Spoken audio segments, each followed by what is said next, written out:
இப்பிரபஞ்சத்தின் பிள்ளைகள் அதிக புத்திமான்களாக இருக்கிறார்கள்.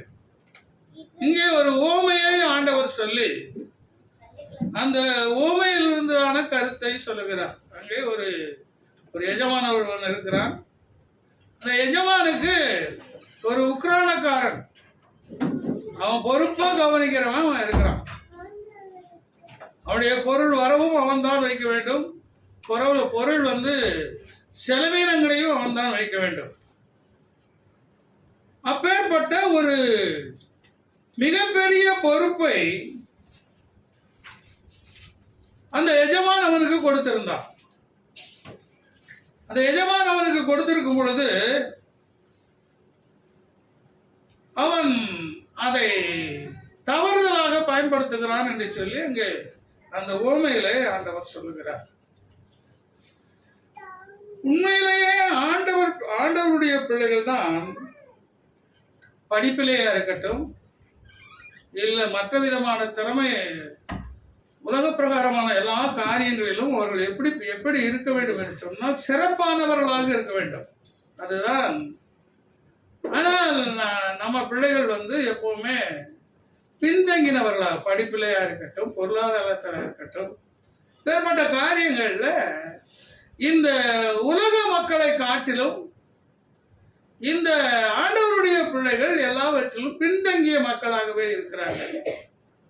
அதுலதான் இந்த வேத வசனத்திலிருந்து நாம் கற்றுக்கொள்ளக்கூடிய விஷயம் என்ன அப்படின்னு சொன்னா, ஒளியின் பிள்ளைகளை பார்க்கிலும் இப்பிரபஞ்சத்தின் பிள்ளைகள் தங்கள் சந்ததியில் அதிக புத்திசாலிகளாக இருக்கிறார்கள். ஆண்டவர் எவ்வளவு வேதனையோடு கூட, எவ்வளவு துயரத்தோடு கூட சொல்லுகிறார் சொன்னால், இந்த பூமியும் அதனுடைய நிறைவும் கர்த்தருக்குரியது. இந்த கர்த்தருக்குரியதை கர்த்தருடைய பிள்ளைகளுக்காக தேவன் ஆயத்தம் பண்ணி வைத்திருக்கிறார்கள். ஆனால் அவர்கள் வேத வசனத்தின்படி அவர்கள் தங்களுடைய வாழ்க்கையை அமைத்துக் கொள்ளாதனால, பழைய ஏற்பாடு வேற புதிய ஏற்பாடு வேற. பழைய ஏற்பாட்டில் அவர்கள் செல்வந்தர்களாக இருந்தார்கள். ஆபிரகாம் சீமானாக இருந்தான். ஈசாக்கு வர வர விருத்தி அடைந்து மிகப்பெரிய ஐஸ்வர்யவானான் மாற்றப்பட்டான். தாவீது நாளுக்கு நாள் காரிய சித்தி உள்ளவனாக இருந்தான், விருத்தி அடைந்தவனாக இருந்தான். ஆனால் இன்றைக்கு நாட்டு நடப்பு என்ன அப்படின்னு சொன்னா, கர்த்தருடைய பிள்ளைகள் எப்பொழுதுமே பொருளாதாரத்தில் இருக்கட்டும், படிப்பிலேயா இருக்கட்டும், பதவிகளிலேயா இருக்கட்டும், இப்பேற்பட்ட காரியங்கள்ல அந்த மக்கள் எப்படி இருக்காங்கன்னு சொன்னா பின்தங்கியவர்களாகவே இருக்கிறார்கள்.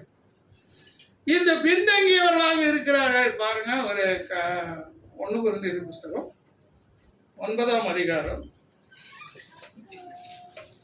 11வது வசனம் பாருங்க. நாங்கள் உங்களுக்கு ஞான நன்மைகளை விதைத்திருக்க சரீர நன்மைகளை அறுத்தால் அது பெரிய காரியமா? சரீர நன்மைகளை அறுத்தால் அற்ப காரியமா? இந்த பூமியில நமக்கு சரீரத்துக்கு தேவையான உணவு, உடை, தங்கும் இடம் இவ்வளவுதான் வேணும். ஏன்னா எல்லாருக்கும் தெரியும், இங்கிருந்து போகும்போது நம்ம ஒன்றும் எடுத்துட்டு போறதும் கிடையாது. இது உலக மக்கள் எல்லாருக்குமே தெரியும். ஆனா அவங்க நினைக்கிறாங்க, நான் 3 தலைமுறைக்கு சேர்க்கிறேன், 4 தலைமுறைக்கு சேர்க்கிறேன் அப்படின்னு சொல்லி அவங்க என்ன பண்றாங்கன்னா சேர்த்து வைக்கிறாங்க. ஆனா அடுத்த தலைமுறையிலேயே அவங்க காணாம போயிடுறாங்க. இதுதான் நிதர்சனமான உண்மை. ஆனால் ஆண்டவருடைய பிள்ளைகளுக்கு ஆண்டவர் சொல்லுகிறார், நான் உங்களுக்கு ஞான நன்மைகளை விதைத்திருக்க, ஆனா இந்த சரீர நன்மையாவது நீங்க அறியக்கூடாதா? அப்படிதான் நான் அதை வியாக்கியானம் பண்றேன். அதே மறுபடியும் அந்த வசனத்தை வாசிங்க பார்ப்போம்.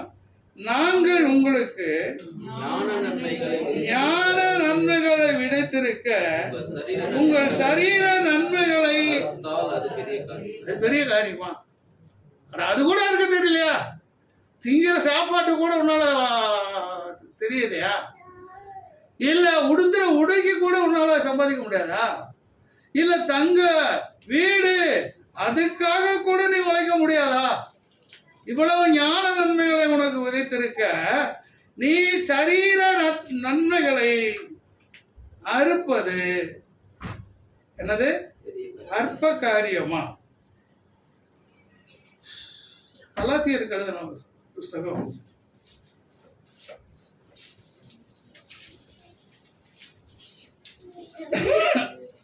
6ஆம் அதிகாரம் 7வது வசனம். மோசம் போகாதிருங்கள். மோசம் போகாதிருங்கள். தேவன் தம்மை பரியாசம் பண்ண விட்டார். தேவன் தன்னை என்ன பண்ண மாட்டாரு? பரியாசம் பண்ண விட மாட்டார். மனுஷன் எதை விதைக்கிறானோ, மனுஷன் எதை விதைக்கிறானோ அதையே அறுப்பான். அதையே அறுப்பான். பாருங்க, வந்து அழகாக அந்த வசனம் இருக்கிறது. மோசம் போகாதிருங்கள். தேவன் தம்மை என்ன பண்ண மாட்டாரு? இப்ப நம்ம ரொம்ப கஷ்டப்படுறோம், பிரச்சனைக்குள்ள இருக்கிறோம் அப்படின்னு சொன்னா, அப்ப அதை நம்ம யார பரியாசம் பண்றோம்னா, என்னடா சர்ச்சுக்கு போறோம், ஆலயத்துக்கு போறோம், ஆண்டவரை சொல்றோம், எல்லாமே பண்றாங்க. ஆனா என்ன பண்றாங்கன்னா, கஷ்டப்பட்டுக்கிட்டே இருக்கிறாங்க, பிரச்சனைக்குள்ளாகவே இருக்கிறாங்க, போராட்டத்துக்குள்ளாகவே இருக்கிறாங்க. அப்ப நம்ம யாரை பரியாசம் பண்ணுகிறோம் என்று சொன்னால், யாரை பரியாசம் பண்ணுகிறோம்? கர்த்தரை. சொல்லுங்க, சத்தமா சொல்லுங்க. கர்த்தரை பரியாசம். அதனால அந்த வேத மறுபடியும் நம்ம எல்லாரும் பாருங்க, 7ஆம் வசனம் பாருங்க. மோசம் போகாதிருங்கள். தேவன் தம்மை பரியாசம் பண்ண விட்டார். மனுஷன் எதை விதைக்கிறானோ அதையே அறுப்பார். அல்லேலூயா. 4ஆம் வசனம் பாருங்க. அதுல அவனவன் தன் சுய கிரியைகளை சோதித்து பார்க்க கடவன். அப்பொழுது மற்றவர்களை பார்க்கும் போதல்ல, தன்னையே பார்க்கும் பொழுது மேன்மை பாராட்ட அவருக்கு என்ன உண்டு? அடுத்து 5ஆம் வசனம் பாருங்க. அவனவன் தன் பாரத்தை சுமப்பான். அப்ப நமக்கு உக்ரானக்காரன் அப்படின்னு சொல்லும் பொழுது வேதம் சொல்லுகிறது பாருங்க. லூக்கா எழுதின சுவிசேஷம் 16ஆம் அதிகாரம் 9வது வசனம். நான் உங்களுக்கு சொல்லுகிறேன், நீங்கள் மாளும்போது உங்களை நித்தியமான வீடுகளிலே ஏற்றுக்கொள்வார் உண்டாகும்படி அநீதியான உலக பொருளால் உங்களுக்கு சிநேகிதரை சம்பாதியுங்கள். ஆமா, அநீதியான உலக, இந்த பொருள் வந்து அநீதியான பொருள். இந்த பொருள் வந்து பாருங்க, நான் உங்களுக்கு சொல்லுகிறேன், நீங்கள் மாளும் பொழுது உங்கள் நித்திய வீடுகளில் ஏற்றுக்கொள்வார் உண்டாகும்படி அநீதியான உலக பொருள்களால் உங்களுக்கு சிநேகிதரை நீங்கள் என்ன பண்ணுங்க? சம்பாதியுங்கள். இந்த பொருள் என்ன அப்படின்னா அநீதியான பொருள், அழிந்து போற பொருள். ஒரு 5 ரூபா காசு, இந்த 5 ரூபா காசு ரொம்ப அழுக்கா இருந்துச்சு. இந்த அழுக்கா இருக்குதுன்னொடனே அந்த கடைக்காரன் போகும்போது பால் வாங்க போன இடத்துல அது வாங்க மாட்டேன்னு சொல்லிச்சு. இந்த காசு உடனே நான் சொன்னேன், இந்த காசு செல்லாதா அப்படின்னு சொல்லிட்டு இருக்கும் போதே வேற ஒருத்தர் சொன்னா, அந்த காசை நான் வாங்கிக்கிறேன்னா, அந்த காசு அதுக்குள்ள ஒரு 4 என் கண்ணு பார்க்கவே 4 பேருக்கு கடந்து போயிடுச்சு. அந்த காசு வாங்க மாட்டோம்னு சொன்ன காசு, 5 ரூபா காசு அழுக்கா இருக்குதுன்னு சொல்லி, இப்ப எவ்வளவு வேகமாக இந்த பொருள் வேகமா முன்னேறிட்டு இருக்குன்னு பொருளாதாரம். இங்கே ஆண்டவர் சொல்லும்போது சொல்லுகிறார், நான் உங்களுக்கு சொல்லுகிறேன், நீங்கள் மாடும் பொழுது ஒரு அந்த காலத்து ஊழியக்காரங்க அப்படியெல்லாம் இருந்தாங்க, எப்பவுமே தன்னுடைய பாக்கெட்டை எம்டி ஆக்கிட்டே இருப்பாங்க. என்ன ஆக்குவாங்க? எம்டி. இதை எம்டி ஆக்கணும்னே ஆண்டவர் என்ன பண்றாருன்னா அதை நிரப்புறாரு, மறுபடியும் அவர் எம்டி ஆக்குறாரு, மறுபடியும் அதை நிரப்புறாரு, மறுபடியும் அதை எம்டி ஆக்குறார். இந்த வேதவசனம் சொல்லுகிறது பாருங்க, நீங்கள் மாடும் போது உங்களை நித்தியமான வீடுகளில் ஏற்றுக்கொள்வார் உண்டாகும்படி என்னது? அநீதியான உலக பொருட்களினால் உங்களுக்கு. 11வது வசனம் பாருங்க. 11. இந்த அநீதியான உலக பொருளை பற்றி நீங்கள் உண்மையாயிராவிட்டால் யார் உங்களை நம்பி உங்களிடத்தில் மெய்யான பொருளை ஒப்புவிப்பார்கள். அல்லேலூயா. யார் உங்களிடத்துல மெய்யான பொருளை என்ன பண்ணுவார்கள்னா ஒப்புவிப்பார்கள். அல்லேலூயா. அப்ப நம்ம கையில கொடுக்கிற, அதனாலதான் அதிலே வசனத்தில் இருக்கு, நீங்க கொஞ்சத்தில் உண்மையுள்ளவனாக இருந்தால் நான் உங்களை என்ன பண்ணுவேன்னா அநேகத்துக்கு உங்களை. அப்ப இந்த கொஞ்சம் கொடுக்கிற இந்த பொருளில நம்ம எப்பவுமே, அதாவது நம்ம இந்திய கலாச்சாரத்தை பொறுத்தவரை இப்ப கொஞ்சம் மாறி இருக்குது. இந்திய கலாச்சாரத்தை பொறுத்தளவு இப்ப நான் அடிக்கடி சொல்லுகிற விஷயம் தான், இப்ப மாறி இருக்கு. எவ்வளவுதான் நம்ம பாக்கெட்ல இருந்தா கூட வேற ஏதாவது யாராவது கொடுப்பாங்களா? யாராவது கொடுப்பாங்க. நான் சின்ன வயசுல இருக்கும்போது நான் இப்படி பண்ணியிருக்கேன், நிறைய பேர் பண்றதை பார்த்துருக்கேன். என் பாக்கெட்ல இருக்கிற அந்த 10 ரூபா காயினையே நான் கீழே தூக்கி போடுறேன். கீழே தூக்கி போட்டுட்டு 10 ரூபா கீழே கிடக்குறான் பாருங்க. அப்ப நம்முடைய இப்ப கொஞ்சம் இந்திய கலாச்சாரம் வந்து நமக்கு கொஞ்சம் மாறி இருக்குது. யாராவது கொடுப்பாங்களா? யாராவது கொடுப்பாங்களா? இந்த கலாச்சாரம் இப்ப கொஞ்சம் மாறி இருக்குது. இப்போ நம்ம யாருக்காவது கொடுக்கலாம், யாருக்காவது கொடுக்கலாம், ஏதாவது ஒன்று செய்யலாம், உதவி பண்ணலாம். இந்த மனநிலைக்கு நம்ம இப்ப மாறி இருக்கிறாங்க. அதனாலதான் நடிகர்கள், நடிகைகள் இவங்கெல்லாம் சிலருக்கு என்ன பண்றாங்க, ஏதோ 10 பேருக்கு படிப்பு செலவு, சில தொழில் அதிபர்கள்லாம் 10 பேருக்கு பெண்களுக்கு வேலை வாய்ப்பு, இதையெல்லாம் அவங்க என்ன பண்றாங்கன்னா கொடுக்குறாங்க. இல்லையா? அப்போ ஆண்டவர் சொல்லுகிறது என்னன்னா, அந்த ஊமையில நான் ஆண்டவர் சொல்லும்போது பாருங்க, அவன் அநியாயம் நம்ம பொருளை அநியாயமாய் செலவு பண்ணினான். எஜமானுடைய பொருளை நியாயமாய் செலவு பண்ணும் பொழுது அந்த எஜமான் அவனை மெச்சி கொண்டான், பாராட்டி கொண்டான் என்று சொல்லி வேதம் சொல்லுகிறார். ஒருத்தனை கூப்பிட்டா, எத்தனை காலம் கோதுமை வச்சிருக்க? 100 80 எழுது. வேற ஒருத்தனை கூப்பிட்டான், எவ்வளோட கடன்பட்ட அப்படின்னா 50 25 கம்மியா எழுது. ஆக்சுவலாவே எஜமான் வந்து அவனை திட்டி இருக்கணும், என்னுடைய பொருளை நீ எடுத்து செலவு பண்ணதுக்கு உனக்கு யாரா உரிமை கொடுத்தது அப்படின்னு சொல்லி. அப்ப அவன் நினைச்சான் பாருங்க, என்னை வேலையை விட்டு தூக்கிட்டாங்கன்னா எனக்கு வேற வேலை தெரியாது. அப்போ அதே மாதிரி தான் இந்த நமக்கு வருகிற வருமானத்துல, கர்த்தருடைய பிள்ளைகளாகிய நாம் ஆசீர்வதிக்கப்பட்டவர்கள், நமக்கு வருகிற வருமானத்துல நாம் ஆண்டவருக்கு கொடுக்கிறது நிமித்தமாக ஆண்டவர் நம்மை என்ன பண்ணுகிறார்னா ஆசீர்வதிக்கிற தேவனா இருக்கிறார். 1 தீமோத்தேயுடைய புத்தகம் 6ஆம் அதிகாரம் 6வது வசனம். போதும் என்கிற மனதுடனே கூடிய தேவ பக்தி மிகுந்த ஆதாயம். போதும் என்கிற மனசு, சொல்லுங்க பாப்போம்.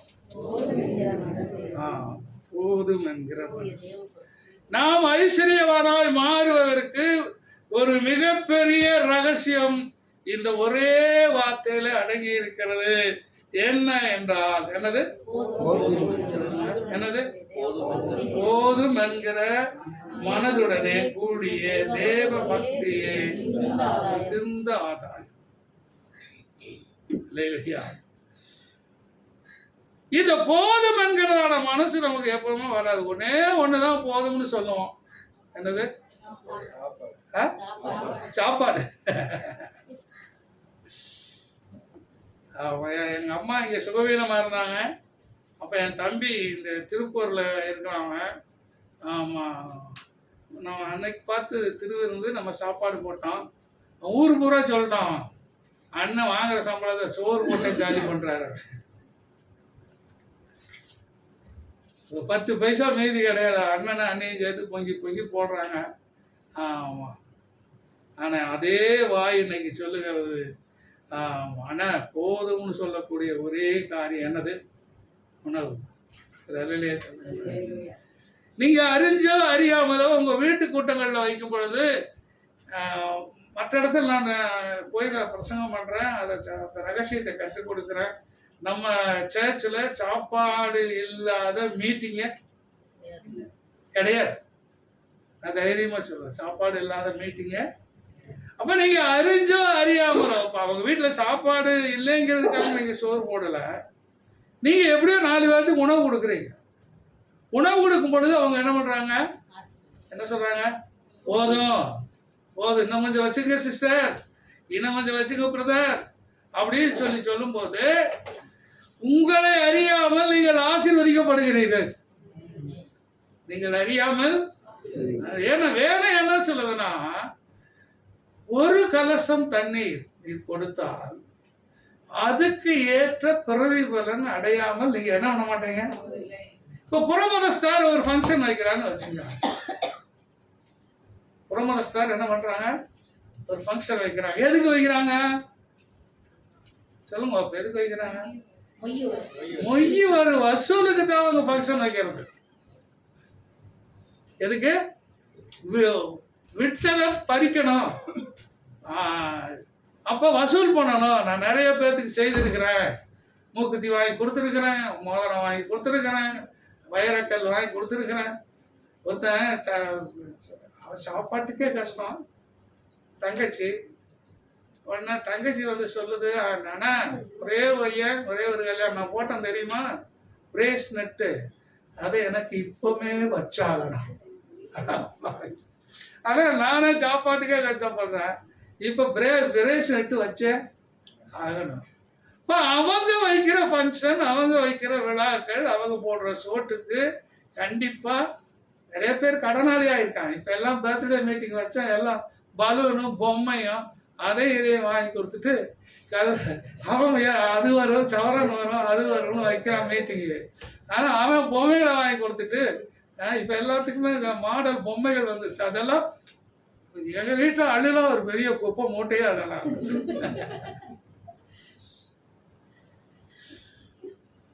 ஆனா வேதம் சொல்லுகிறது பாருங்க, அந்த வசனம் திரும்பி பாருங்க, எல்லாரும் சேர்ந்து சொல்லுங்க. போதும் மனதுடனே கூடிய தேவ பக்தி ஆதாயம். நீங்க அறிஞ்சோ அறியாமலோ உங்க வீட்டுல ஜெப கூட்டங்களை வைக்கும் பொழுது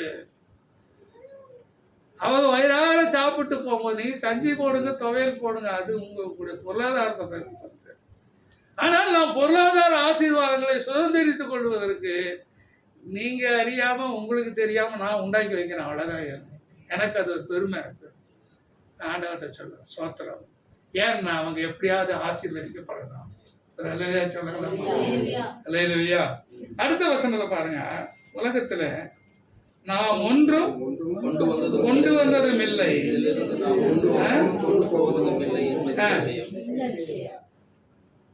உண்ணவும் கொடுக்கவும் நமக்கு உண்டாயிருந்தால் அதுவே போதும் என்று இருக்க கடவோம். எல்லாரும் சேர்ந்து சொல்லுவோம், உண்ணவும் கொடுக்கவும் அதுவே போதும் என்று இருக்க கடவோம்.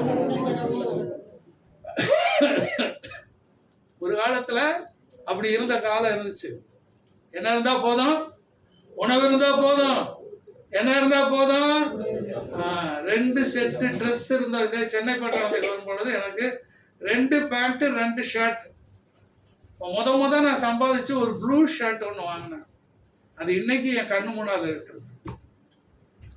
ஆனா இன்றைக்கு ஆமா சகோதரிகள் எல்லாம் சேரீ எடுக்க போனா குறைஞ்சது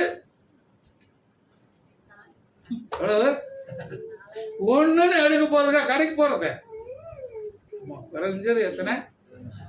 அப்ப என்ன மனசு இல்ல? போதும் என்கிற மனசு இல்ல. ஏன் அப்படி எடுக்கும் போது யாருக்காவது ஒரு சாரி எடுத்து கொடுக்கலாம், இல்ல யாருக்காவது ஒரு ஹெல்ப் பண்ணலாம். 4 சாரி எடுக்கிறோம், ஒரு சாரி யாருக்காவது கத்த சொல்ல, யாருக்கோ கொடுங்க, எனக்கு வேண்டாம் சாரி, நான் கட்ட போறது இல்லை. இந்த மைண்டுக்குள்ள நீங்க ஆசீர்வதிக்கப்படுவதற்கு, நீங்க பொருளாதாரத்தில் ஆசீர்வதிக்கப்படுவதற்கு நீங்க மறுபடியும் அந்த வசனத்தை வாசிங்க. உண்ணவும் கொடுக்கவும் உண்டாயிருந்தால் போதும் என்றிருக்க கடவுள். உங்களை உயர்த்தாமல், உங்களை ஆசீர்வதிக்காமல் ஆண்டவர் விடவே மாட்டார். இதை விட உங்களுக்கு இருக்கிறத எடுத்து கொடுத்தீங்கன்னா அதை விட ரொம்ப ஆசீர்வாதம். 4 சேரி எடுக்கிறீங்க அப்படின்னா யாருக்காவது ஒருத்தருக்கு நல்ல பிரியாணி பண்ணீங்க அப்படின்னா சொந்தக்காரனை கூப்பிடாத. அவன் புளி சரியில்லை, உப்பு சரியில்லை, கொஞ்சம் லைட்டாக கூடி போச்சுட்டு அவன் சொல்லி உங்களுக்கு இருக்கிற சந்தோஷத்தை கற்றுட்டு போயிடுவான். ஆனால் பிரியாணியே பார்க்காத ஆள், சாப்பிடாத ஆள், அதை பார்த்தா அப்படின்னு பார்க்குற ஆள் நிறைய பேர் இருக்கிறாங்க. கண்ணு முன்ன இருக்காங்களா இல்லையா? முன்னால் இருக்கிறாங்க. முன்னால் இருக்கு. அவன் அந்த அள்ளி சாப்பிட்றத பார்த்தாலே அப்படி அள்ளியோ அப்படின்னு அவனுக்கு நீங்க கொடுத்து பாருங்க. நல்லலையா சொல்லுங்க. அதை பார்த்து கொஞ்சம் சந்தோஷப்படுங்க. அப்பா இப்படி சாப்பிட்றானே அப்படின்னு சொல்லி சந்தோஷப்பட்டு பாருங்க. உங்களுக்கு இதை விட மேன்மையானதை அந்த ஆண்டவர் ஆசீர்வதித்திருப்பார். நாம் ஆண்டவரிடத்துல பெற்றுக்கொள்வதற்கு, அதனாலதான் வேதம் சொல்லுகிறது, தானம் தர்மம் செய்வதை என்னவதை மறவாதீங்க. தான தர்மம் செய்யறவன் கர்த்தருக்கு கடன் கொடுக்குறானா? என்னது? கர்த்தருக்கு கடன் கொடுக்குறான். இப்ப கர்த்தர் கடன் கொடுத்தாருன்னா திருப்பி தரும்போது அப்படியே தருவாரா? அதாவது திருப்பி உங்களுக்கு ஒன்று கூட செய்கிறீங்கன்னு வச்சுங்க, ஒன்று செய்கிறீங்க, உங்களுக்கு அளவு சொல்லித்தாங்க, ஒன்று செய்கிறீங்க, ஒரு 10 ரூபா கொடுக்குறீங்க, உங்களுக்கு 10 ரூபா திருப்பி வந்துச்சுன்னா நீங்கள் சந்தோஷமா செய்யலைன்னு அர்த்தம். நல்லா புரிஞ்சுங்க. ஒன்று செய்கிறீங்க, ரிட்டர்ன் கண்டிப்பாக ரிட்டர்ன் வந்தே ஆகணும். நீங்கள் ஒரு வேளை ஒரு கத்திரிக்காய் செடியோ ஒரு வெண்டைக்காய் செடியோ ஒரு முழங்காய் போட்டால் கண்டிப்பாக ஒரு வெண்டைக்காயாவது என்ன பண்ணணும்? நீங்கள் மேலே மொட்டை மாடி தோட்டத்தில் போட்டு வைங்க, ஒரு வெண்டைக்காய் விதையை போட்டு வைக்கிறீங்க, ஒரு வெண்டைக்காயாவது அது வராமல் இருந்துச்சுன்னு சொன்னால் நீங்கள் விதைச்ச மண்ணும் சரியில்லை, அதை சரியா நீங்கள் என்ன பண்ணல, பராமரிக்கல. ஆனால் அதே இது ஒன்றுக்கு ஒன்று தான் வந்துச்சுன்னா நீங்கள் அதை சரியாக கவனிக்கலைன்னு அர்த்தம். ஆனால் 1க்கு 5 வரணும், இல்லை 1க்கு 10 வரணும், இல்லை 1க்கு ஒரு 20, 25 வரணும். நீங்கள் அதை கனெக்ட் பண்ணி பாருங்க. கர்த்தர் உங்களை ஆசீர்வதிப்பதை நீங்கள் பார்க்கணும். அல்லேலூயா. ஆதியாகமம் 26ஆம் அதிகாரம் 12, 13, 14. ஈசாக்கு அந்த தேசத்தில் விதை விதைத்தான். கர்த்தர் அவனை ஆசீர்வதித்ததினால் அந்த வருஷத்தில் 100 மடங்கு பலனடைந்தான். பார், ஈசாக்கு நமக்கு தெரியும், அந்த பகுதி தெரியும். பஞ்ச காலத்துல விதை விதைத்தான். எப்ப விதைத்தான்? பஞ்ச காலத்துல. ஈசாக்கு செழிப்பான காலத்துல விதை விதைக்கல. ஈசாக்கு எப்ப விதை விதைத்தான் என்று சொன்னால் எப்ப? 26:1 வாசிங்க.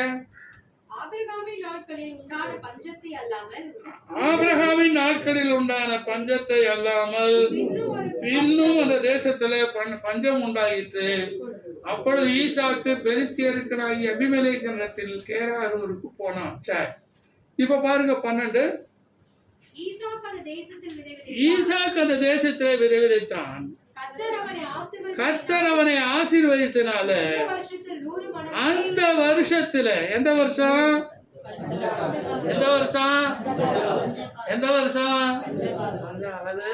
அது சரியில்லைங்க, அது சரியில்லைங்க, இது சரியில்லைங்க. எது சரியில்லாவிட்டாலும் நீயும் நானும் சரியா இருக்கணும். எத்தனை பேர் விசுவாசிக்கிறீங்க? ஆகவே வேதம் சொல்லுங்க, நீங்க மழையை கவனிக்கிறவன் அறுவடை செய்ய மாட்டான், காற்றை கவனிக்கிறவன் என்ன பண்ண மாட்டான்? ஆமா, போகவே மாட்டான். என் நண்பர் ஒருத்தர் இருந்தாரு, அவருக்கு பணம் நிறைய இருந்துச்சு. நிறைய இருக்குதுனால நான் அவர்கிட்ட சொன்னேன், ஒரு ஆட்டோ வாங்கி, உங்க மச்சான் ரொம்ப கஷ்டப்படுறாங்கல்ல, அவனுக்கு ஒரு ஆட்டோ வாங்கி கொடுங்க. ஒரு பக்கம் உங்களுக்கு ஒரு லாபம் வரும், இன்னொரு பக்கம் இந்த பணத்தை வச்சுட்டு என்ன செய்யறதுன்னு சொல்லி உங்களுக்கு தெரியல அப்படின்னு ஐடியாச்சு. அதே மாதிரி ஒரு ஆட்டோ வாங்கி கொடுத்தாரு. ஆட்டோ வாங்கி கொடுத்தா இதுக்கு அந்த ரட்சிக்கப்பட்டவன். அதனால நான் சொன்னேன், நான் கஷ்டப்படுறாரு, ஒரு ஆட்டோ வாங்கி ஆட்டோ வாங்கி காலை எழும்பணுன்னு ஒரே தொட்டேன். இந்த டிஃபன் பண்ணிட்டு போனான்னு. இப்போ டிஃபன் பண்ணி முடிச்சு கொஞ்ச நேரம் உட்காந்துட்டு மறுபடியும் வாஷ், தண்ணி வாஷ், வாட்டர் வாஷ். அப்புறம் பார்த்தா போறதே கிடையாது. ஆட்டம் தொட்ட ஒரே தொட்டதான் என்ன கடைசி தூக்கிட்டு போயிட்டான் ஆட்டாக்காரன்.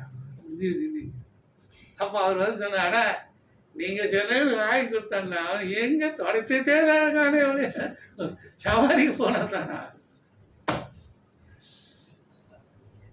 இல்லையா, சிலருக்கு ஒரு கை பிடிச்சி தூக்கி விட்டா லிப்ட் ஆயிடணும். எத்தனை பேர் ஆமே சொல்லுங்க, பள்ளத்தில் நிற்கிறாரு, ஒரு கை பிடிச்சி தூக்கி விட்டா என்ன பண்ணிடனா லிப்ட் ஆயிடணும். அந்த அதான் முன்னேறணுங்கிற ஒரு துடிப்பு.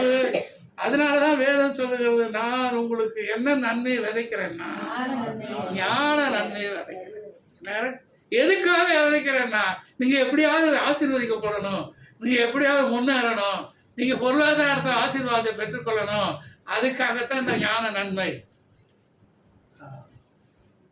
அடிக்கடி சொல்லுகிற உதாரணங்கள்லாம் இதெல்லாம் திருப்பி திருப்பி சொல்றதுல தப்பே இல்லை. புதுசா ஒரு தம்பி வேலைக்கு வந்தான், ஒரு ஆக்ஸ் அப்ரைமும் பிளேடும் கொடுத்தேன், இதை போய் அறுத்து எடுத்துட்டு வராமா டெஸ்ட். அவன் பார்த்த நான் அறுக்கிறான், 10 நிமிஷத்துல முடிகிற வேலை 3/4 மணி நேரமா அறுத்துட்டு இருக்கான். என்னடா அப்படின்னு சொல்லி போய் பார்த்தேன். என்னடா பண்ற அப்படின்னா, இந்த பிளேடு ஆக்ஸா பிளேட் ஃப்ரேம் வந்து பல்லு வந்து முன்னோக்கி இருக்கணும். அவன் என்ன திருப்பி மாட்டினான், பின்னாடி மாட்டிட்டு அறுக்கிறான். இதுக்கு பிளேடு என்ன பிளேடு, புது பிளேடு. அப்பதான் தெரியுது, ஓ இவருக்கு அவ்வளவுதான், பிளேடு எடுத்து திருப்பி மாட்டேன். இந்த வேலையை இப்ப இங்க செய்துட்டு இருக்கிறார். பிரசங்க அழகா சொல்லுகிறார், மலங்களான ஆயுதத்தை வச்சு வெட்டினா என்ன பண்ண முடியாது, வெட்ட முடியாது. சரி, இப்ப பாருங்க, அதுல 13வது வசனம் எல்லாருமே சேர்ந்து சொல்லுவோம். ஐஸ்வர்யனாகி வர வர விருத்தி அடைந்து மகா பெரியவனானான். மறுபடியும் சொல்லுமா, அவன் ஐஸ்வர்யனாகி வர வர என்ன விருத்தி அடைந்து மகா பெரியவனானான். எல்லாருடைய வாழ்க்கையில் நடக்கணும் எனக்கு. எத்தனை பேர் ஆமே சொல்லுங்க. ஒருவேளை வருஷங்கள் ஆகலாம், அதை பத்தி பிரச்சனை இல்லை. ஆண்டவர் ஒவ்வொருத்தரும் ஒரு காலத்தை வச்சிருப்பாரு. அதனால அடுத்த வசனம் கூட வாசிங்க. அவனுக்கு நாட்டு மந்தையும் அநேக பணிவிடைக்காரரும் இருந்தபடியினால் பெலிஸ்தியர் அவன் மேல் உங்களை பார்த்து 4 பேர் பொறாம போடணும். எத்தனை பேர் ஆமே சொல்லுகிறீங்க? என்ன சொல்றேன், 4 பேர் என்ன பண்ணணும், பொறாம போடணும். என்ன வந்தான், கம்பெனி ஆரம்பிச்சான், ஆள் வந்துச்சு, வேணா பக்கத்துல ஒரு கம்பெனியை பிடிச்சி போட்டான் போல் இருக்குது, அது ஒண்ணு பிடிச்சி போட்டான் போல் இருக்குது. அவனும் வந்தான், நாமளும் தானே இருக்கிறோம். உங்களை பார்த்து மற்றவங்க பொறாம படணும். எத்தனை பேர் ஆமேன்னு சொல்லுகிறீங்க? ஆமா, வர வர நாம் என்ன ஆகணும்னா, என்ன ஆகணும், விருத்தி அடையணும். 2 நாளாகமத்தின் புஸ்தகம் 32ஆம் அதிகாரம் 27வது வசனம். எசேக்கியாவுக்கு மிகுதியான ஐஸ்வர்யமும் கனமும் உண்டாயிருந்தது. வெள்ளையும் பொன்னும் ரதங்களும் கந்த வர்க்கங்களும் கேடகங்களும் வினோதமான ஆபரணங்களும் வைக்கும்படியான பொக்கிஷ சாலைகளையும், தனக்கு வந்து கொண்டிருந்த தானியமும் திராட்சரசமும் எண்ணெயும் வைக்கும்படியான பண்டக சாலைகளையும், சகல வகையுள்ள மிருக ஜீவன்களுக்கு கொட்டாரங்களையும் மந்தைகளுக்கு தொழுவங்களையும் உண்டாக்கினான். 27 32 நாளாகும் 33 22 எசேக்கியாவுக்கு. அதுல உங்க பேரை வேணா போட்டுங்களேன், ஒன்னும் தப்பு கிடையாது. எசேக்கியாவுக்கு மிகுதியான ஐஸ்வர்யமும் கனமும் உண்டாயிருந்தது.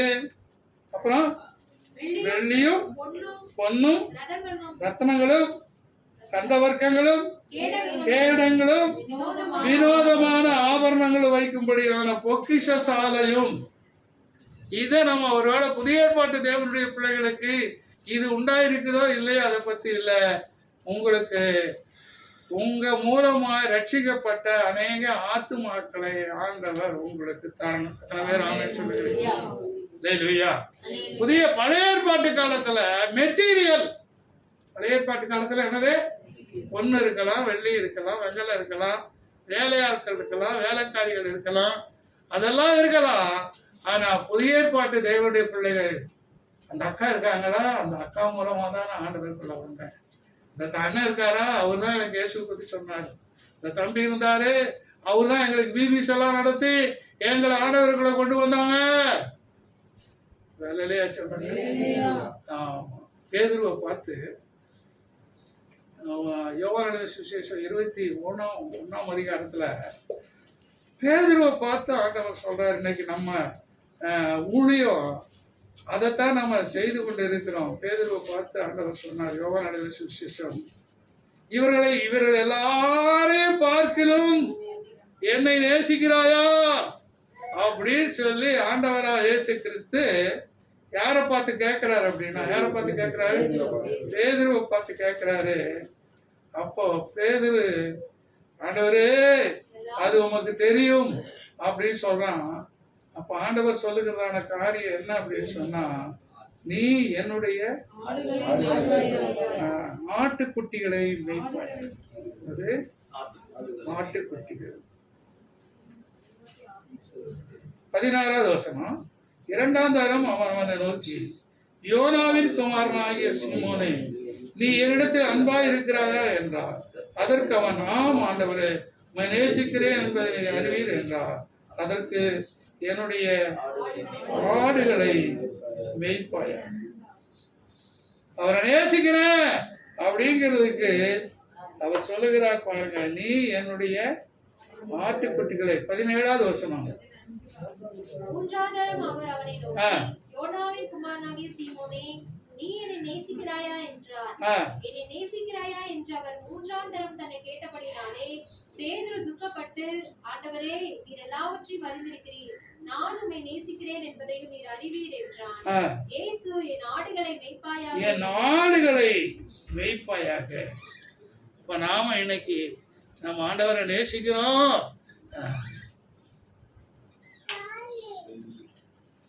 ஆண்டவரை நேசிக்கிறோம் அப்படிங்கிறதுக்கு ஒரு மிகப்பெரிய அடையாளம் நம்முடைய சபை. நீங்களாகவே உற்சாகப்பட்டு, நீங்களாகவே அதெல்லாம் பொறுப்படுத்து இதுக்கு சிறுவர் ஊழியத்தை செய்து கொண்டிருக்கிறீர்கள் என்று சொன்னால் கர்த்தர் நிச்சயமாகவே உங்களை ஆண்டவர் ஆசீர்வதிக்காமல் விடமாட்டார். ஏன் என்று சொன்னால், ஆட்டுக்குட்டிகளை மேய்க்கிற ஊழியர் நான். அந்த நாளில் நம்ம பிஓஎம் ஸ்டான்லி அவர் சின்ன செய்தி கொடுக்கும்போது அவர் கொடுத்தார், நம்ம ஆட்டுக்குட்டிகளை மேய்க்கணும். வெள்ளலையா சொல்லுங்க, என்ன வருங்கால சந்ததி ஆண்டவருக்கு சொந்தமாக வேண்டும் என்று சொன்னால் கண்டிப்பா இந்த சிறுவர் ஊழியத்தை செய்யணும். தடவை ஒருவேளை நம்ம பொருளாதாரத்தை நிமித்தமாகவும் நேர குறைபாடுகள் நிமித்தமாகவும் தான்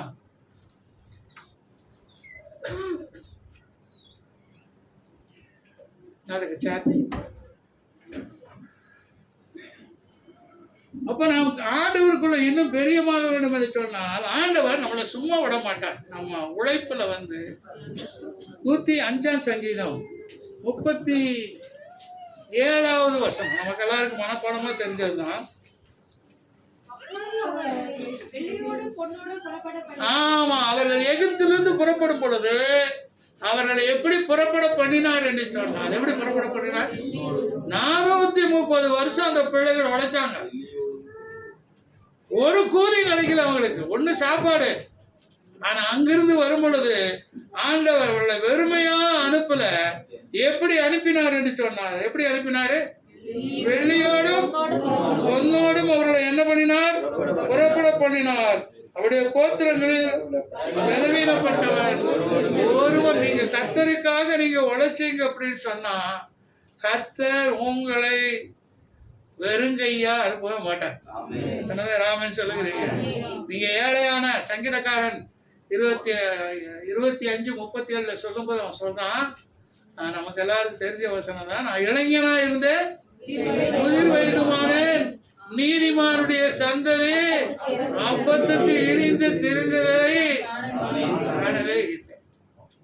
இப்ப ஆண்டவருக்காக நம்ம சின்ன வயசுல இருந்தே ஆண்டவருக்காக நம்ம உழைக்க ஆரம்பிச்சோம் அப்படின்னு சொன்னா, ஆண்டவருக்காக வேலை செய்ய ஆரம்பிச்சோம் சொன்னா ஆண்டவர் என்ன பண்ண மாட்டாருன்னா நம்மளை மாத்திரமல்ல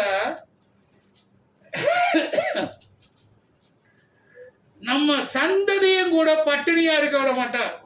நம்ம சந்ததியும் கஷ்டப்பட்ட ஜனங்களாக இருக்க விட மாட்டார். அதனால ஆண்டவருடைய ஊழியத்தை செய்வதற்கு நாம் நம்முடைய பலன் இருக்கு வரைக்கும் இவருக்கு நம்முடைய பில்லிகிரகாம் ஐயாவுக்கு வந்து கை கால் விழுந்து போச்சு. அவர் பேரலைஸ் அட்டாக்.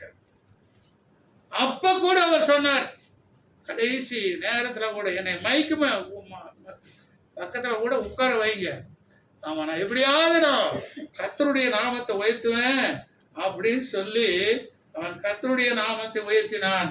ஆகவே கர்த்தருக்காக நீங்க உழைச்சீங்க அப்படின்னு சொன்னா கர்த்தர் உங்களை ஆசீர்வதிக்காமல் விட மாட்டார். ஆதியாகமம் 31ஆம் அதிகாரம். நமக்கு யாக்கோபை பத்தி நல்லா தெரியும். இந்த யாக்கோபு பாருங்க, தன்னுடைய 2 மனைவிக்காக 14 வருஷம் வேலை பார்த்தார். எத்தனை வருஷம்? மொத்தம் 20 வருஷம் மாமனாட்ட சேவை செய்தார். இத 14 வருஷமும் அவருக்கு சோறு தான். என்னது சோறு, ட்ரெஸ் அன்னைக்கு என்ன கொடுத்துருப்பான எடுத்துப்பாரு, யோசிப்பாரு. கல்யாணத்தை முடிச்சு விட்டான் அவங்க அப்பா லாபம் எப்பேற்பட்ட ஆளா இருப்பான்னு யோசிச்சு பாருங்க. எப்படியோ 2 பொண்ணை கரை ஏத்துனா போதும், கரை ஏத்துனா போதும்னு கரை ஏத்திட்டான். பேலன்ஸ் 6 வருஷம். உடனே 14 வருஷம் முடிஞ்ச உடனே அவன் சொன்னா, நான் ஒன்னும் என் மனைவி பிள்ளைகளுக்காக சம்பாதிக்கல, அதனால நான் எப்பா நான் ரிலீவ் ஆயிடுறேன் எங்க அப்பா அம்மாட்ட. அப்பதான் சொல்றேன், சரி சரி நீ இவ்வளவு நாள் வேலை பார்த்த, சும்மா வேலை பார்க்கறது இல்லை, அதனால இனி உனக்கும் எனக்கும் ஒரு சம்பளம் கொடுத்துக்கலாம். அவன் சொல்லும்போது அவன் சொல்றான் பாருங்க, 16ஆம் அதிகாரம் 31ஆம் அதிகாரம் 40வது வருஷம். பகலிலே வெயிலிலும் இரவிலே குளிரும் என்னை பட்சித்தது, நித்திரை என் கண்களுக்கு என்னவா இருந்தது, தூரமா இருந்தது. இவ்விதமாய் நான் என்ன பண்ணினேன், மாறுபட்டேன். அப்புறம் இந்த 20 வருஷ காலம் உடைய வீட்டிலே இருந்தேன்.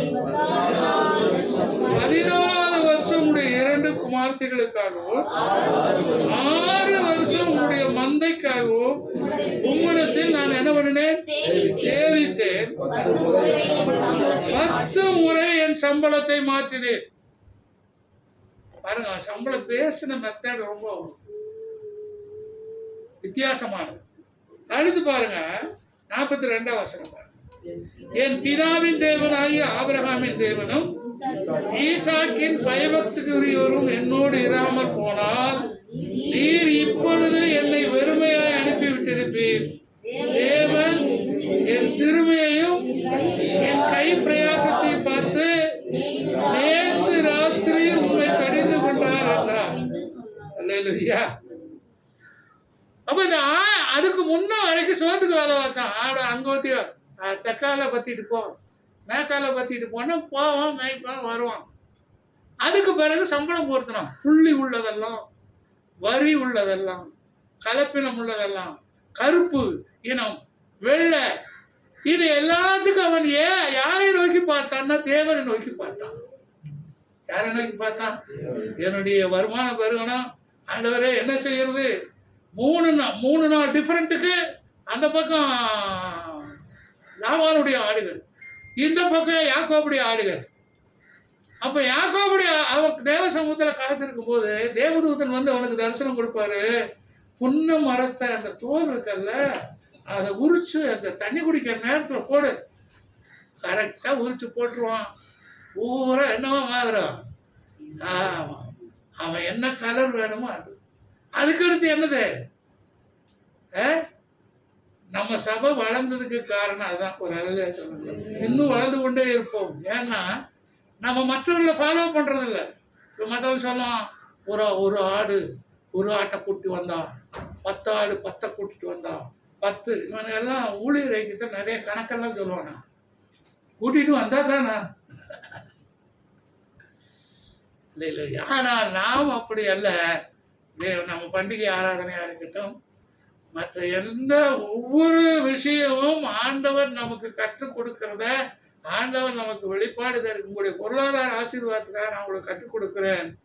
நீங்க ஆண்டவருடைய சமூகத்துல காத்திருங்க. 1 10 ஆகும், 10 100 ஆகும், 100 1000 ஆகும். சொந்த மூளை யூஸ் பண்ணக்கூடாது. சங்கீதக்காரர் சொல்லும் பொழுது, என் சுய புத்தியின் மேல் நான் சாயாமல் நான் யாரையே சார்ந்திருப்பேன்? கர்த்தரையே சார்ந்திருப்பேன்.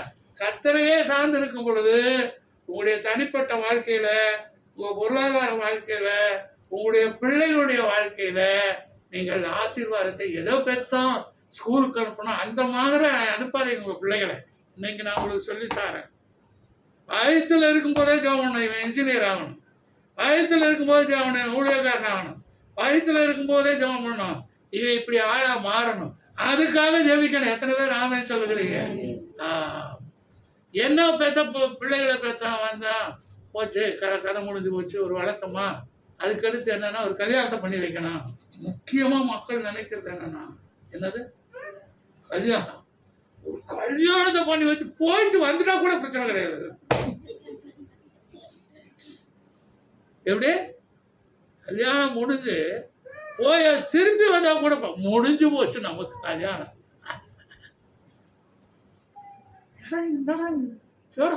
என்னடா இந்த மனநிலை இருக்குது? வாழ்ந்தா நல்லா வாழட்டு, இல்லைன்னா வீட்டோட இருக்கட்டும் யாருமே நினைக்கிறதே இல்லை. நிறைய பேர்த்துட்டு பேசும்போது முடிச்சு விட்டுட்டா. ஆமா, அதுல ஒருத்தர் சொல்றதை கேட்டது யாரு, நீயாச்சும் உன் பாடாச்சு, எங்க தலைவல முடிஞ்சு போச்சு. அப்பா அம்மா பொண்ணை பத்தி அவர் சொல்றது பையனை பத்தி அவன் தான் அடிட்டு அவன் பாட்டுக்கு போயிடுறாங்க. அவனுக்கு பிரச்சனை கிடையாது, எப்ப வெளியே போறான்னு தெரியாது. நிறைய வீடுகள்ல அது ஒரு ஊழியக்காரர் சொல்றாரு, மக பையனை ஊழியக்காரர், உன்னுடைய மகன் பையன் என்ன இருக்கான், அவன் இருந்தாலும் ஒழிஞ்சா எனக்கு என்ன, பையனுக்கு எனக்கு என்ன கிடையாது, சம்பந்தமே இல்லை. இது எல்லாமே நம்ம மாத்தணும் அப்படிங்கிற ஒரு திங்கிங். உலகம் போற போக்குல நம்ம போகக்கூடாது. எத்தனை பேர் ஆமே சொல்லுவாங்க? என்ன பண்ணக்கூடாது? உலகம் அப்படித்தாங்க இருக்குது, நாமளும் அப்படியே போயிடலாம்ல. உலகத்தை எதிர்த்து வேத வசனத்தின்படி நீங்க வாழ்க்கை அமைத்துக் கொள்ளலாம். இல்லையா? இப்ப 73 வயசு ஆச்சதுனால நான் தைரியமா பேசுறேன். ஏன்னா அப்படி வாழ்ந்து கிட்டத்தட்ட 52 வருஷமா நான் ஆண்டவர் கூட வாழ்ந்துட்டு இருக்கிறேன். எனக்கு ஒரு நல்ல கர்த்தருடைய தாசனை கொடுத்ததுனால, அவர் சொல்லிக் கொடுத்த பாடத்திட்டத்தின்படி என்னுடைய குடும்ப வாழ்க்கையை அமைச்சுக்கிட்டதுனால உங்க முன்னால நான் தைரியமாய் பேசுகிறேன். அல்லேலூயா. ஆக என்னுடைய பிள்ளைகள் பாருங்க, வயசு காலத்தில் நம்ம நல்லா உழைக்கணும். எத்தனை பேர் ஆமே சொல்லுவாங்க? வயசு காலத்துல என்ன வேணும்? ஆமா. ஒரு போன வாரம் வந்த ஊழியக்காரர் பேசினார், இன்னைக்கு எல்லாரும் பென்ஷன் ஸ்கீமுக்கு வந்தாங்க. ஏதோ ஒரு வருமானம் வந்துச்சா, சாப்பிட்டோமா, ஊழியம் பண்ணோமா அப்படின்னு இல்லை. கர்த்தருக்காக எவ்வளவு உழைக்க முடியுமோ. 2000 இருந்து 2010 வரைக்கும் கடினமான உழைப்பு, 4 மணி நேரத்துக்கு. அது இன்னும் என்னுடைய சரீரத்துல சில எஃபெக்ட்ஸ் எல்லாம் இருக்குது. நைட் ஷிஃப்ட் பார்ப்பேன், பசங்கள்லாம் ஜோம் பண்ணுவாங்க, ஃபர்ஸ்ட்டுக்கு நைட் ஷிஃப்ட் வரக்கூடாதாண்டு, வரக்கூடாது சொல்ல நைட் ஷிஃப்ட் போட்டுக்கிட்டேன். நைட்டு பார்த்துட்டு வந்துட்டு 7 மணிக்கு தான் கொருக்குப்பேட்டை ஸ்டேஷன்ல இருப்பேன். அங்க ஒரு பசங்க இங்க ஒரு பசங்க வீட்டுக்கு கூட்டணும்னு அவன் மறுபடியும் காலையில 6 மணிக்கு ஓடணும். அந்த கடினமா உழைப்பு, அது என்ன ஆனாலும் பரவாயில்ல. உங்களுடைய தனிப்பட்ட வாழ்க்கைக்கு ரகசியத்தை சொல்லித்தரேன் நான். இந்த வயசுல உழைச்சு சம்பாதிச்சு வச்சாதான் வயசு காலத்துல உட்கார்ந்து என்ன பண்ணணும், சாப்பிட. அவன் வர்றதையே உட்கார்ந்து சாப்பிட்டு கர்த்தருடைய இன்வெஸ்ட்மெண்ட். நீங்க உலக பிரகாரமா போட்டு இப்ப நிறைய பேர் சீட்டை போட்டு எடுத்துட்டு ஓடுறான். அவன் நிறைய சிட் பண்டெல்லாம் சிறுராம் சிட் பண்டெல்லாம் இப்போ ஆளே காணாம். நிறைய சிட் பண்ணிட்டு போட்டவன்லாம் எடுத்துட்டு போயிட்டாங்க. அங்கே எல்லாம் இன்வெஸ்ட்மெண்ட் பண்ண வேண்டியது. ஆண்டவத்தை கேளுங்க, நான் எங்க இன்வெஸ்ட்மெண்ட் பண்ணா எங்க லாபம் வரும், எங்க அவர்கிட்ட கேளுங்க, அவர் ரகசியத்தை சொல்லி கொடுப்பார். அதனால அவர் சொன்னார், பரலோகத்துல நீங்க உங்க இன்வெஸ்ட்மெண்ட் பண்ணுங்க, அங்க பூச்சியோ புழுவோ என்ன பண்ணுவதில்லை அறியா. உங்களுக்கு தேவையான பணம் ஏற்ற காலத்துல, உங்க முதியோருடைய காலத்துல, ஒருவேளை கர்த்தருடைய வருகை பிந்து பைபிள்ல உங்களுக்கு சொல்லித்தரேன் பாருங்க. இந்த அப்போஸ்தலர் நடவடிக்கைகள் 1:8-9 2 வசனம் வீட்டுல போய் வாசித்து பாருங்க. இந்த 8ஆம் அதிகாரத்துல வரும்போது 8ஆம் வசனம் சொல்லும் போது பரிசுத்தாவியானவர் உங்கள் மேல் வரும் பொழுது நீங்கள் பலனடைந்து நீங்க என்னது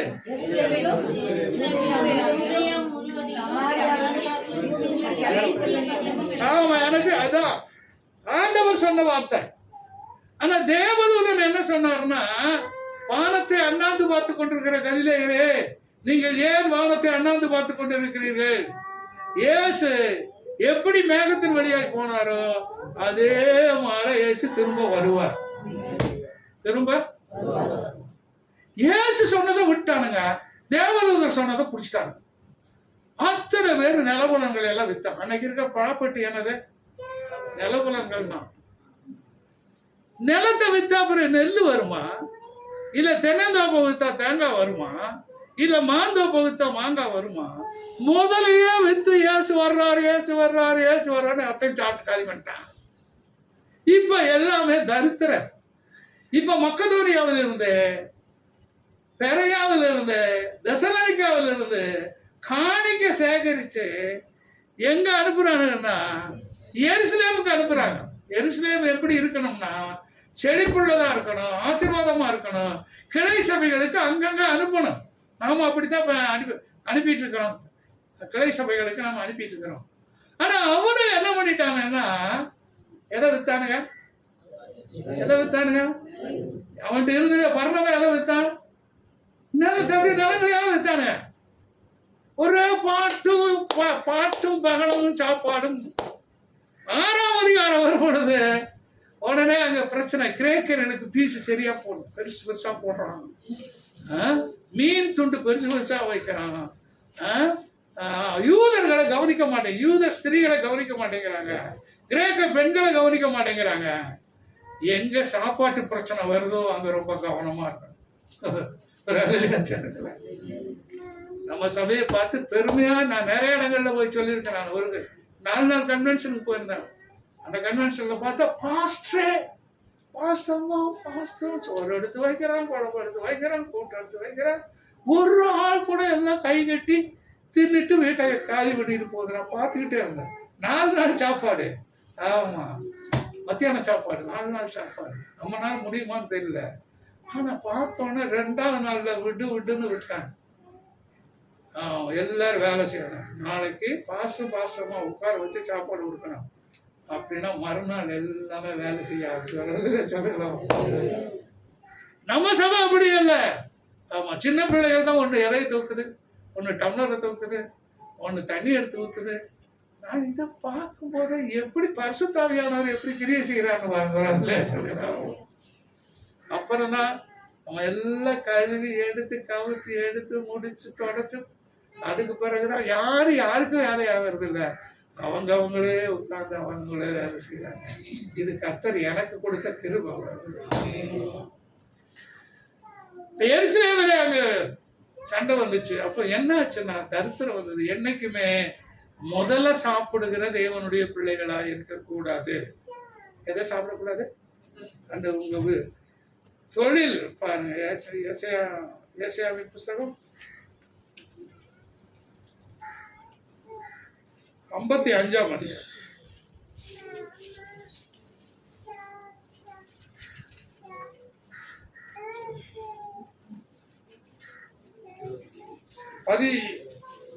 வசனம்.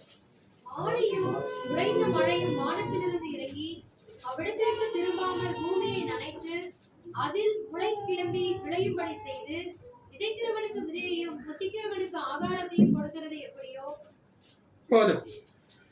விதைக்கிறவனுக்கு விதை, புசிக்கிறவனுக்கு ஆகாரம். சில ஆட்கள் என்ன நினைப்பாங்க, வேலைக்கு எனக்கு என்ன கிடைச்சா போதும் சாப்பாடு. ஏன்னா ஆண்டவர் நீ ஜெபம் பண்ணுவதற்கு முன்னே உனக்காக சாப்பாட்டை ஆயத்தம் பண்ணி வச்சிருக்கிறார். உனக்கு இன்னது தேவை என்று சொல்லி அவர் அறிந்திருக்கிறார். அவனுக்கு தேவை வேலை சாப்பாடு. அதையும் தேவன் தருவதற்கு சர்வ வல்லமுள்ள தேவனா இருக்கிறார். இன்னொரு ஆள் இருக்கிறான். அவர் யார் இருக்கிறான்னு சொன்னால் வேதம் சொல்லுகிறது பாருங்க, விதைக்கிறவனுக்கு விதை. என்னது? விதைக்கிறவனுக்கு விதை. இந்த சோமாலியா அப்படிங்கிற இடத்துல நல்ல அறுவடை வருமா, 6 மாசம் நல்ல சாப்பாடும். 3 மாசம் பார்த்தீங்கன்னா அரை சாப்பாடு தான் போடுறோம், ஒருவேளை சாப்பாடு தான். ஒரு 3 மாசத்துக்கு சாப்பாடே இருக்காதான். இப்படி சாப்பாடே இருக்கும் பொழுது இந்த விதை முதல்ல அந்த மேல அட்டாளின்னு சொல்லுவாங்க.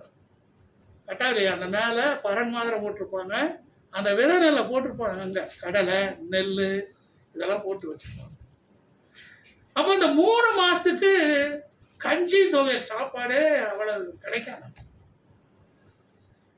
உடனே இந்த சின்ன பசங்க மேல ஏறி அங்க ஏறி இங்க ஏறி விளையாடிட்டு இருக்கும் போது உடனே திடீர்னு ஒரு பையன் அந்த பரன் மேல ஏறிட்டான்.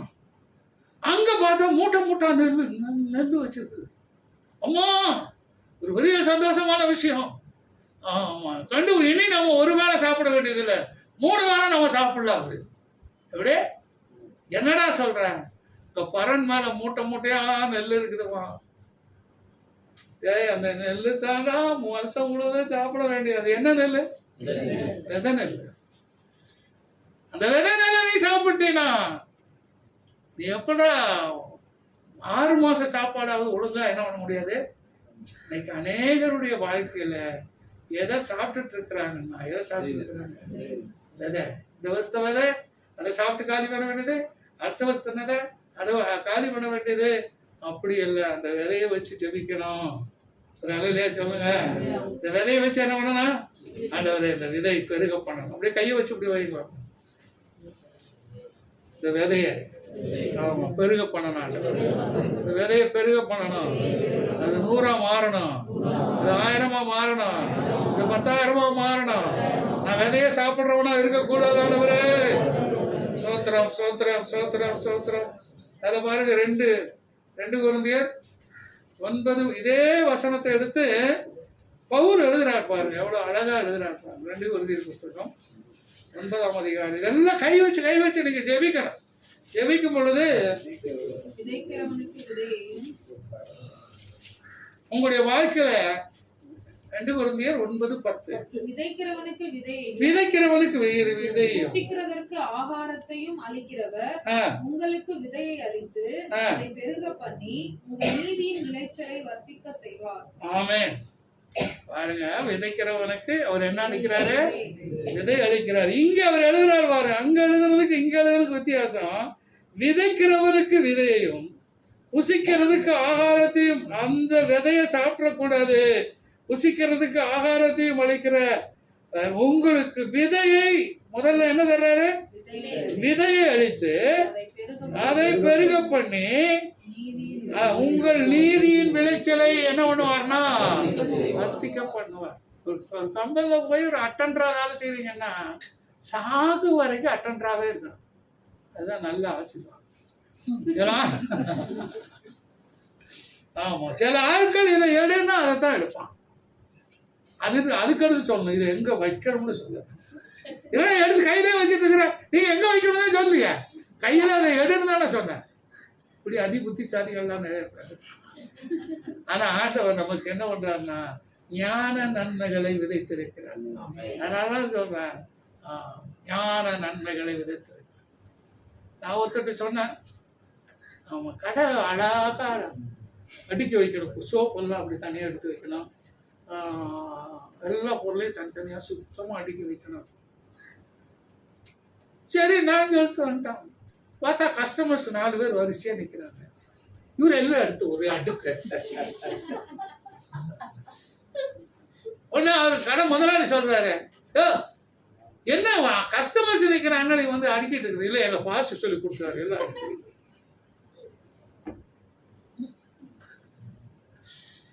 சும்மா இருக்கும் போது அடிக்க வையா எனக்கு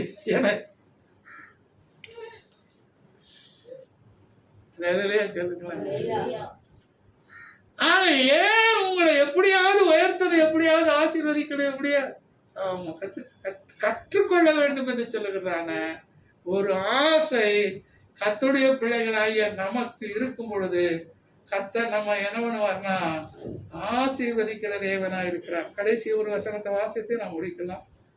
லூக்கான சுவிசேஷம் 6ஆம் அதிகாரம் 38வது வசனம்.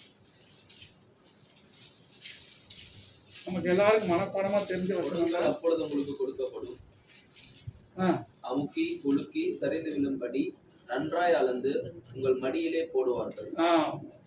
நீங்கள் எந்த அளவினால் அளக்கிறீர்களோ அந்த அளவினால் உங்களுக்கு. 2 விதமான ஆசீர்வாதங்களை ஆண்டவர் நமக்கு வச்சிருக்கிறார். ஒண்ணு கேட்டு பெற்றுக்கொள்ளுவது. பொருளாதாரத்துல என்னது, எனக்கு 10 ரூபா கொடுங்க ஆண்டவரே அப்படின்னா ஒரு 10 ரூபா தருவார். எனக்கு 100 ரூபா வேணும் ஆண்டவரேன்னா ஒரு 100 ரூபா தருவார். ஒண்ணு கேட்டு பெற்றுக்கொள்ளுவது. ஏன்னா நம்முடைய ஆண்டவர் சொல்லி இருக்கிறார், கேளுங்கள் அப்பொழுது உங்களுக்கு கொடுக்கும். கண்டிப்பா கேட்டா அவர் தர மாட்டேன்னு சொல்லவே மாட்டார், கண்டிப்பாய் தருவார். அவர் கொடுக்கிறது கொடுக்கும்போது நம்ம கை இப்படி இருக்கணும். எப்படி இருக்கணும்? நாம என்ன பண்றோம், நம்ம கை இப்படி வச்சோம். அவர் போட்டுக்கிட்டே இருக்காரு, பொத்து பொத்துன்னு விழுந்து போயிட்டு. நம்ம கூட வெறிச்சிருக்கணும், நம்ம கூடைய கவுத்து வச்சிருக்கணும். அநேக நேரம் நம்ம ஆண்டவர்கிட்ட கேட்கிறோம், அவர் கொடுக்குறாரு.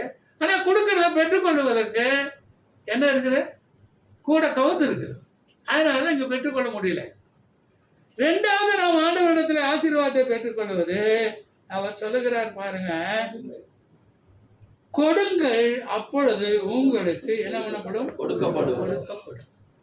நிறைய பேர் என்ன பண்றாங்கன்னா, மீதி வந்தா கொடுக்கலாம். எப்படி, நானே 100 ரூபா சம்பளம் வாங்குறேன், வழியில நிறைய பேச வேண்டிய இருக்குது, ஆனால் நம்ம டைம் முடிஞ்சு வச்சு.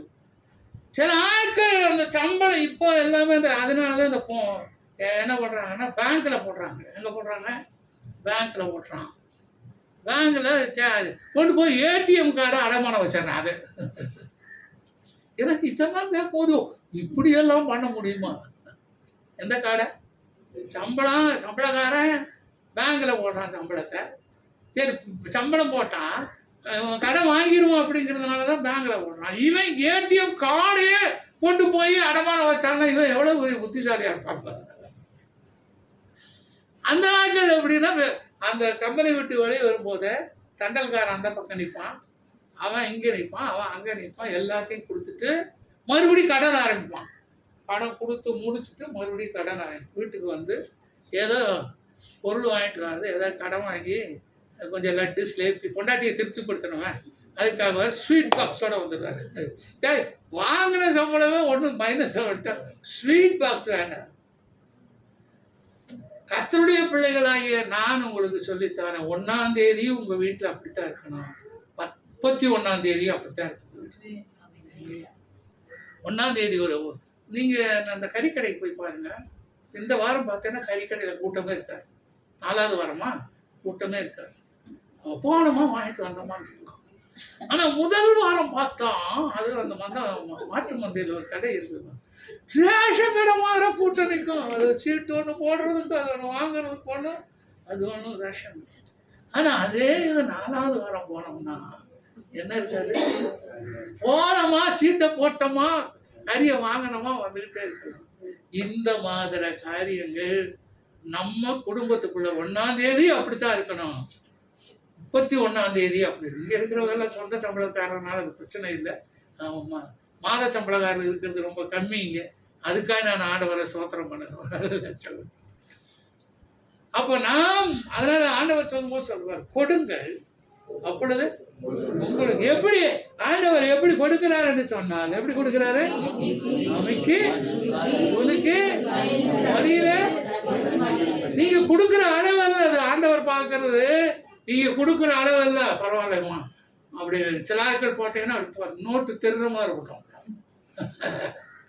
அதுல சில புறமதஸ்தார் அங்க போனோம்னா சரி, ஆமா அவங்க காணி கொடுக்குறத பார்த்தா எதுவும் 500 ரூபா கொடுக்கறது.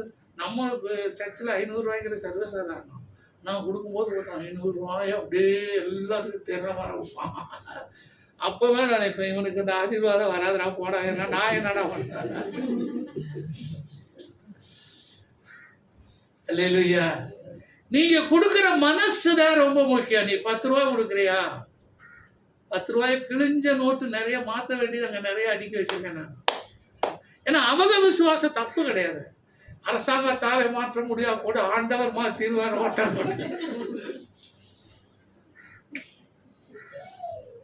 ஓட்ட நோட்டுகளை எல்லாம் அவர் மாத்திருவார், அவருக்கு விசுவாசம். சரி, அதுக்காக பாஸ்டமா என்ன பண்றது, அதையெல்லாம் அடிக்கடி மொத்தமா வச்சிருக்கிறாங்க ஓட்ட நோட்டுகள். நீங்க கத்தரை கனவீனம் பண்றீங்க, உங்களுக்கு வருகிற ஆசீர்வாதம். ஆமா, கத்தரை நீங்க என்ன பண்றீங்கன்னா கனம் பண்றீங்க. அப்ப எப்படி உங்களுக்கு மடியிலே சரிந்து விட முன்னமாய் கொடுப்பார். அப்போ அவர் நமக்கு கொடுக்கும் பொழுது எப்படி கொடுக்கிறாரு சொல்லி மறுபடியும் வாசித்து நான் முடிக்க போறேன். அமைக்கு எல்லாரும் சொல்லுங்க, அமைக்கு குலுக்கி சரிந்து விட முன்னமாய் நன்றாய் அளந்து எங்க போறீங்க? மடியிலே ஓடுகிறார்கள். இல்லையா? அந்த நாட்களில் அறுவடை செய்து வச்சுட்டா வரிசையா நிற்பாங்க ஜனங்கள். களத்து மாட்டில் இப்போல்லாம் அந்த காட்சியை நான் பார்க்க முடியல. ஊர் நாட்டுக்கு போனால் பார்க்க முடியும். களத்து மாட்டில் குமிச்சு வச்சுருப்பாங்க. அப்போ இந்த கொடுக்கறதுக்குன்னு ஒரு ஆள் ஜனங்கள்லாம் இங்கே வேண்டிக்குவாங்க. அண்ணன் தம்பி 2 பேர் இருப்பான். அண்ணன் கை பெரிய கை, தம்பி கை சின்ன கை. அவன் வந்துடக்கூடாது, அவன் கொஞ்சமாக தான் போடுவான். நம்முடைய ஆண்டவருடைய கை பெரிய கை. அவர் கொடுக்கும் பொழுது அமைக்கு குலுக்கி மடியிலே சரிந்து விட முடியுமா செல்லும். அப்பா என் பாத்திரம் நிரம்பி வழிகிறது. என் ஜீவனுள்ள நாளெல்லாம் நன்மையத்தான். நம்மளாம் அப்படியே எழுப்பி நின்று கத்துற